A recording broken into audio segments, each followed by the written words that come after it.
Carl and Liam here from Games, Brains and Head-Banging Life, gbhblofficial for short. It's getting Goosebumps time as we're up to the 10th episode of season 3 of the Goosebumps TV series and the 54th episode overall. It is the Haunted House game, which is a short story in the book Even More Tales to Give You Goosebumps. These short stories have made up a massive portion of season 3. We've already covered some. We still have more to go. Take that for what you will. Why there wasn't more adaptations of the actual main series and they were focused on this, I don't know. Particularly as this episode is famously almost entirely different from the original short story. Oh, that's quite interesting. Yep. I always did wonder, like, what the selection process was like for deciding which ones would get adapted and which ones wouldn't. It does seem like they were just picking them out of a bag randomly, because especially like the order in which they adapted them, or at least the episodes were released on TV. Seemed going back and forth from like earlier books to later ones to short stories, all just mixed up. There's no like rhyme or reason behind it, it seems. I wonder if they had the collection of writers, the ones we see on a regular basis. I wonder if they were basically given the task maybe beforehand and so on and said, you look, you write, you tell us what you think's adaptable. And that's what they did, based off what the writers did more than anything else, because they're the ones who have to turn a book into a screenplay. That's the difficulty for them.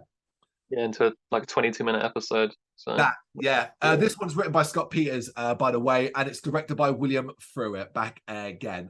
4 main cast members I'll be mentioning here: Benjamin Plenner as Jonathan Hall, Laura Van Voort as Nadine Platt, Keel Campbell as Noah, and Sarah Osmond as Annie. So, some factual stuff here. Laura Van Voort, who plays Nadine in this episode, would actually go on to play Sheena in the next season's episode, Deep Trouble. Of course, we've not got to that yet, but she will be there.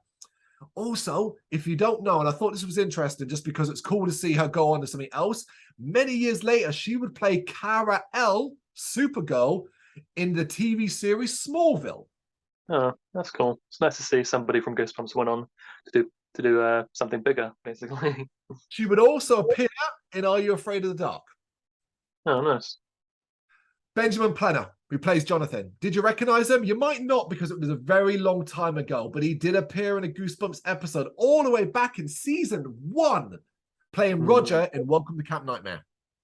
All right, yeah. Cool.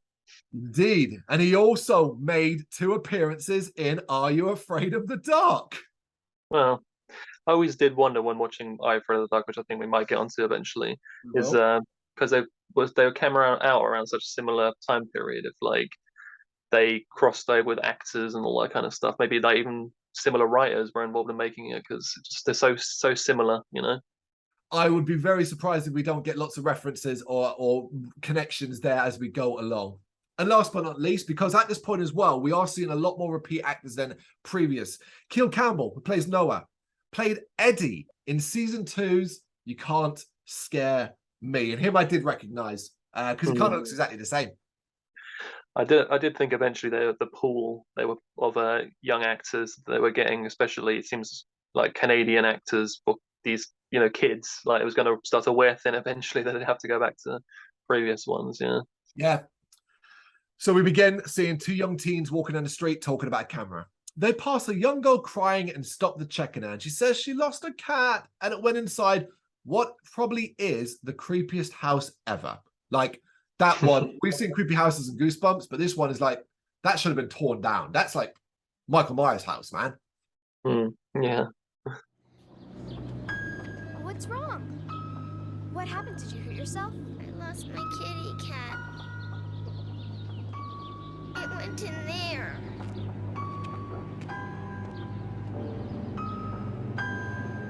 In there? The door was open and it just ran right in. It's okay. We'll get it for you. The boy, Jonathan, is naturally like, fuck that. But the girl, Nadine, says, look, let's go in, get the cat for the girl. The little girl's crying. We'll help her out, all that stuff. Immediately, I was like, that little girl's a villain, isn't she? I had no rhyme or reason to think that because I don't know the story. But, just like, you get that vibe. Yeah. The way she's dressed and the way she acts, she's one fucking note away from singing 1, 2, Freddy's Coming For You. She's like that kind of girl. Definitely some manipulation going on there. You can tell manipulative. As Nadine goes in, it's established that the house has been empty for years. And Jonathan follows, and the dilapidated house is particularly scary for him, especially as Nadine does that classic thing of not answering him. And I was like, I wonder what's about to happen. As Jonathan goes up the stairs and startled by Nadine's hand on his shoulder. Now, here's what annoys me about this stuff. This is not her purposely trying to scare him. She was not trying to scare him. She's just getting his attention. So why, when he called for you, did you not go, I'm up here? That's true. Yeah. Anyway, she couldn't find the cat and Jonathan wants to go. However, she did come across a board game called The Mansion of Terror, and she notices the house in the front of it looks like the house they are in. I should have checked this. I really should have checked this. I wish I had. I felt like this might exist as a board game already. Yeah, because when I was looking up this episode and I was trying to find, because I remember one time many years ago, we did own a Goosebumps board game and I was wondering if it might be this one.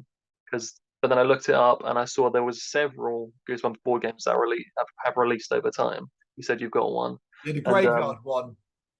Yeah, the graveyard one. And yeah, so to me, it seemed as if this episode, even though it is based on a short story, it felt almost like it was just a big advertisement for a Goosebumps product in a lot of ways. In a lot of ways, yeah. That's not necessarily like a bad thing because the episode itself is actually pretty good. But yeah, it did kind of feel like it was just a big ad almost for this, big product placement episode. But it was based on a short story, probably not, I guess. But they did actually make a lot of board games around the time. Well, considering it shares so it's almost entirely different from the original short story, your summation there does ring true, and it's certainly what I felt as well, particularly as it plays on. Yeah. Yeah. She opens up the box and they're greeted by a smoky void, which weirdly they don't seem that perturbed by. I was kind of like, you don't seem bothered by that? Can you see that? Because they end up just reading the rules of play from inside the lid instead of being like, what the fuck is this? Hey, turn that over. It said something inside the lid.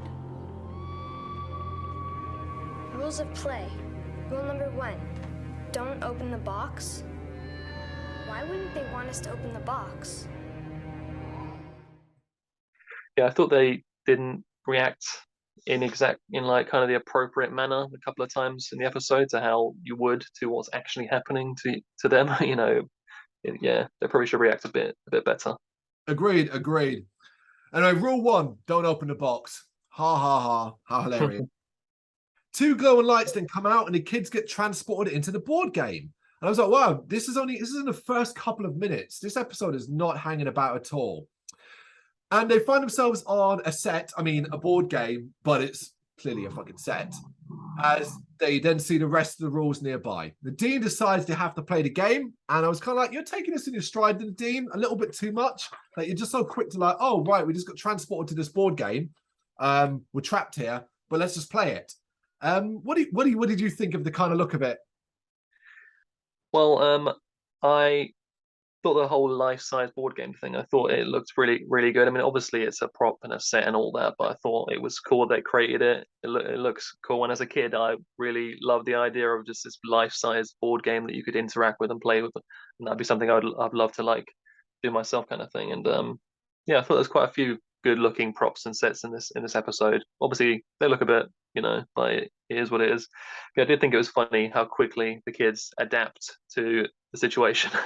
That is like straight away. It's like almost like they know exactly what they're doing or they've done it before or something. I mean, I guess it's the whole idea of like they can see it's a board game. They have the dice. It's like kind of second nature to know what you've got to do, but they should probably be freaking out a little bit more.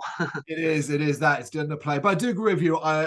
It is a set. It's clear as day to me, but they built a set, and I'm always going to praise and be pleased to see that. Definitely. Roll a 7, go to heaven. That apparently gets a reaction, and the kids are attacked by foam dice falling from up high. This looked like shit. I don't know if it was supposed to look like foam dice, but it looks like foam dice. What's happening? I told you! I think it wants us to play! You don't know that for sure.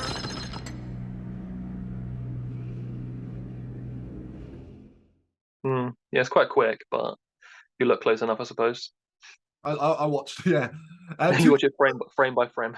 Yes, I have to pause a lot because I'm writing notes, so I'm like, watch, pause, type, and stuff like that. So maybe someone's problem. I pause it and I notice something. Yeah. Also, this is like a silly little like note that I put, but the girl in it, she probably has the thickest Canadian accent that I've noticed to any kid today in any Goosebumps episode. It is a South Parkery, isn't it? Yeah. Two smaller dice land on the rules and they decide to play the game. Nadine rolls a 5 and the game starts. They move forward and land on a square that says pay your last respects. They're then transported to a funeral by the picture of whoever's died, a funeral of a very moody looking sea captain. I actually really liked that picture. I thought it looked cool as fuck. Yeah. Yeah. So I was saying about a lot of different props and stuff in the episode that look cool. Yeah. Nadine then sees the action card and turns it over. It says, find the finder and take it if you dare, but watch out, you might be in for a scare. I see what you did there. As they look around, Nadine decides to open the coffin. Inside, they find the dead body of the sea captain who's holding a compass. Props to the makeup here. Thought he looked great. Yeah, I also took note of the fact that bloody hell, he actually looks like a decaying corpse. That's quite, severe for a kid's show. They'll go one step further as they realize that's what they need, and Nadine takes it from his hand. However, one of his fingers comes off with the compass, like breaks off, and you even see it drop into his beard. I was like, yeah, that's nice. Yeah.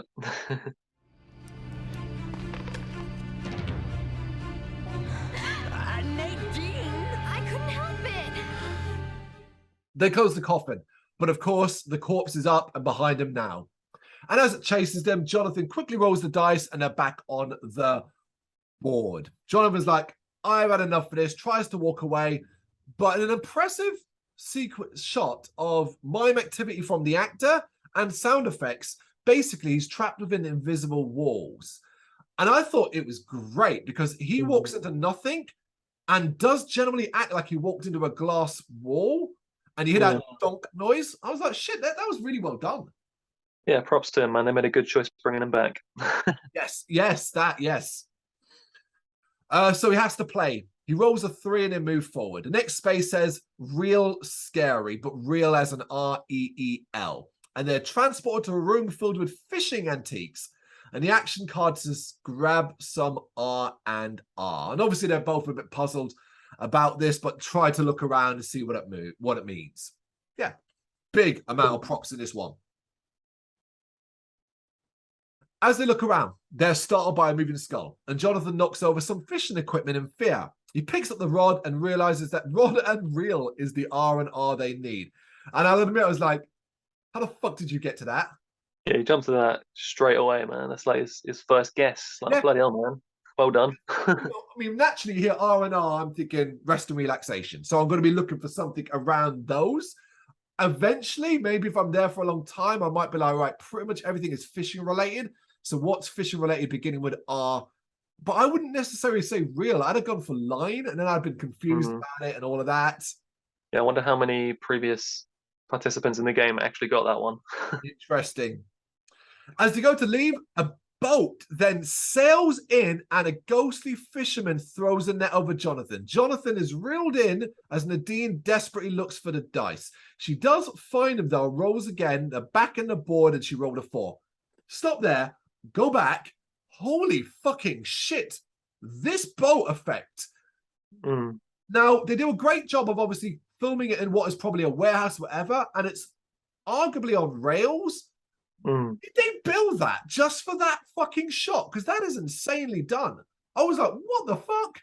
Yeah, I mean, I think it was worth it because that shot of the fisherman coming through on the boat, like that's memorable to me. So yeah, it looks like really creepy. It's really well done. Didn't have to do it. That's the maddest thing of all. If the fisherman had just appeared with a net and threw it over them, I wouldn't have batted an eyelid. But they did this, and it's only here, and I'm like, that is insane. What the hell was the budget for this episode? And did you fuck up the rest of the season because you spent it all here? It's true. Jonathan!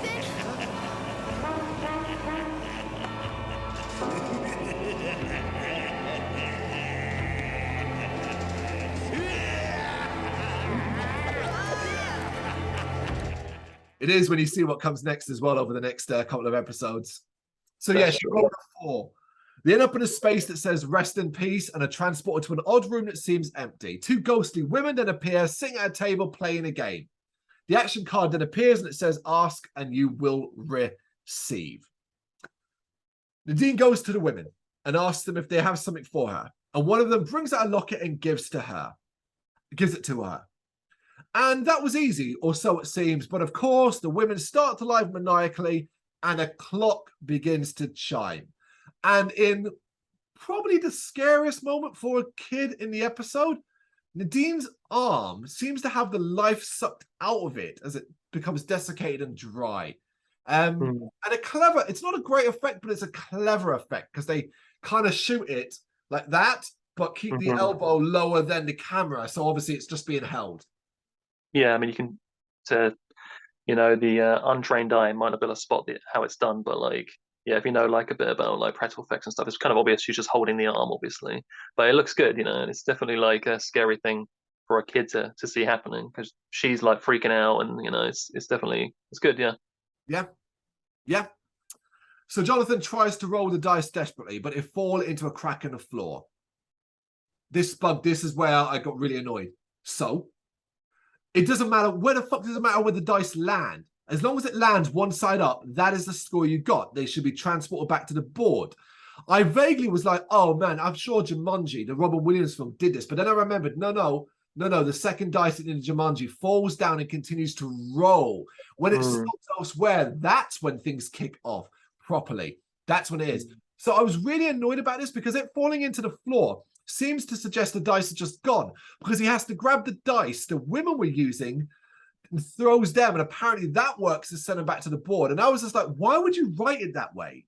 Why would you not? If you're going to write that way, have the second dice, like make a rule in the beginning with the rule saying you must visibly see both dice. Yeah, that seems just like a bit of a cheap get out kind of thing without any. It doesn't make any sense either because immediately all he does is grab another set of dice and use them anyway. And I'm like, why did you even have that in then? Yeah, no, you've got to make a good point. Back on the board, Nadine's arm is okay and she has the locket. The dice are gone though, and a message appears saying advance to go back. They then see a new path appear that leads to the house in the middle. They follow it, get to the door, and see a doormat that says enter the exit. They think they're free. This puzzled me as well, and it kind of felt like, oh shit, this episode's run out of steam. It didn't know how to continue, and it knew it had to wrap it up. So it was like, well, if they lose the dice, it could be game over, and they just let out into the next part. Yeah, I didn't get that, and I really didn't enjoy the second half of the episode quite as much as the first half. I found the whole concept of the board game, I think there was a lot more mileage there. They could have done so much more with the different places, and yeah, maybe they ran out of budget, like you said. They spent so much on those other effects. They go to back to a house, and it's just not as interesting for me. So it's a shame. Agree. I agree with him as well. I think it's completely forgettable. They open the door and step inside. The door closes behind them, and it's so dark they can't see. Jonathan then uses his camera flash to light the room up, and the flash reveals 2 creepy men in the dark who menacingly approach the kids. The kids scream, the flash goes off again, and now 2 kids are there. 2 kids called Noah and Annie, and apparently they've been trapped inside for years. And this isn't even well done. You're just like, well, they're either evil, they're the villains. Like, clearly they are. They don't appear from nowhere, did they?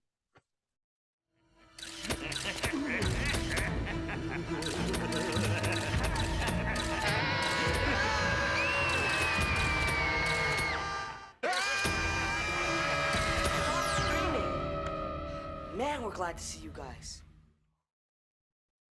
Apparently the way out is through the front door, if you can find it. Noah asks them about the keys they've collected, and Jonathan reveals they have 3. Nadine and Jonathan don't ask these kids any questions. It's one of those as well. Don't ask anything so we can avoid difficult having to explain it. Jonathan suggests they try breaking a window, and Noah agrees. Apparently, though, this is cheating the rules. However, there are bars on the windows. Noah is then pulled into a basket of clothes by a clothes monster and disappears. Didn't mind that. Looked all right. Yeah, no, it looked good. But I wonder, why that happened, considering what the eventual reveal is about the 2 kids. Yep. Why did that happen? That's what I was wondering.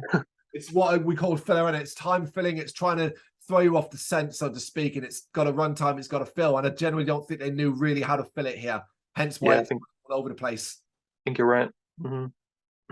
They search for him and find the locked door, and they're able to use the locket to unlock the door. So basically, these items they picked up are keys that have some relevancy to doors, always matching up. Just use the right one in a certain way. Because in the next room, they find themselves in a maze and find a window that looks out onto the game board in a house.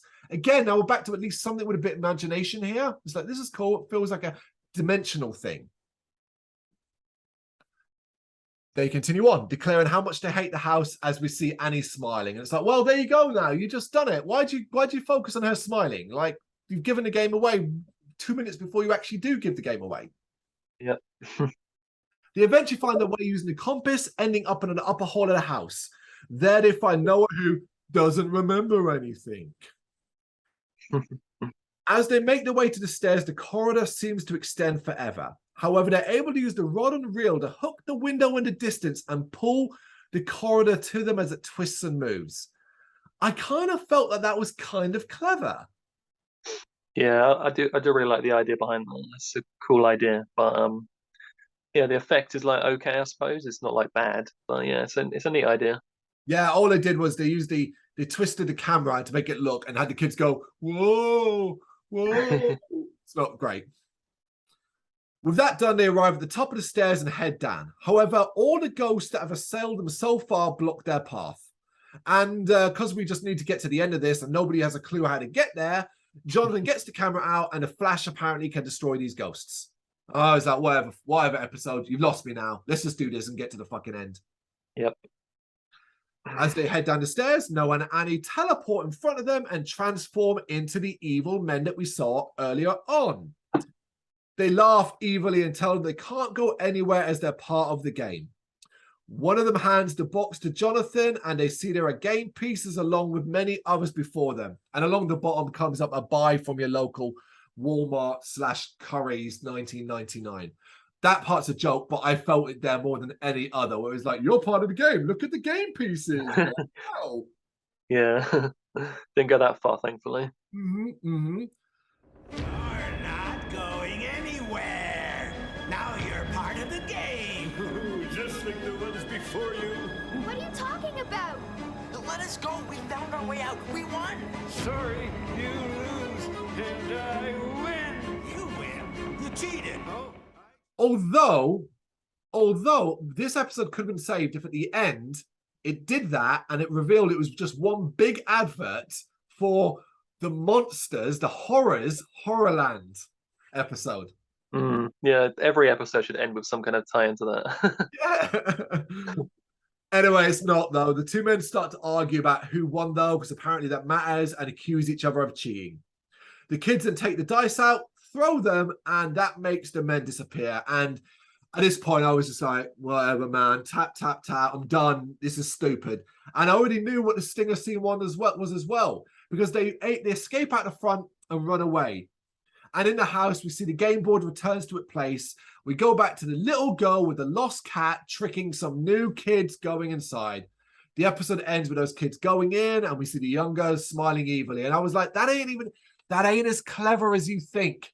That ain't as clever as you think, because there's been such a mess to get to this point. I just don't get it. Yeah. This is a half and half for me. I'm like you. I like the imaginative of the game board. I liked how it looked, and I liked how it played out. But fuck me, does it fall off a cliff in the latter part? It does. It does genuinely feel like they blew their load big time in the first half, and they just had nothing left to and they just blasted forth to the end and tried to get it done as quick as possible. Which is unfortunate because the first half is really strong. I think it is really a great example in Goosebumps of how you can make something scary yet fun for kids in a horror show. So it's just a big shame that on the whole the episode, what you'll remember most is that final act, which is just a big letdown. And the ending, I thought they could have gone for the angle maybe of that the kids thought they had escaped the board game, but they hadn't. They're kind of stuck in their own minds. That seemed like maybe a more obvious way to go, rather than actually they do escape it. So that's kind of lame, really. They actually managed to escape it. To me, that's less scary. And I did like the fact that in a way it shows that maybe they escaped, but many others don't. So there's some darkness of that as well. and then there's like mystery around who the little girl even is. There's not really any explanation for that. Like, who the hell is she? Just one of the ghosts, I guess, from the game. But like, how are they outside the board game then? I don't know. How does it tie into the house itself? Lots of questions, but no answers. Yeah, and what we do get is mostly unsatisfying, aside from just some visual and amusement from that, some good effects. Really, that's what it comes down to, is how this episode looks more than anything else. It made me want to buy a board game, so I guess mission accomplished. That, though, is the Haunted House game. You got any thoughts on it? You know what to do. Let us know in the comments. Thank you very much for watching. If you liked what you saw, please help us out by giving us a thumbs up and hitting that subscribe button. If you really liked what you saw, consider donating to keep the website and channel running by buying us a coffee via our coffee page or picking up some merch from our Big Cartel store. You can check us out on gbhbl.com as well as via our social media, Facebook, Instagram and Twitter, as well as listen to our interviews via SoundCloud, Apple Music and Spotify. Just search for GBHBL. Games, horror and heavy metal. What else is life for?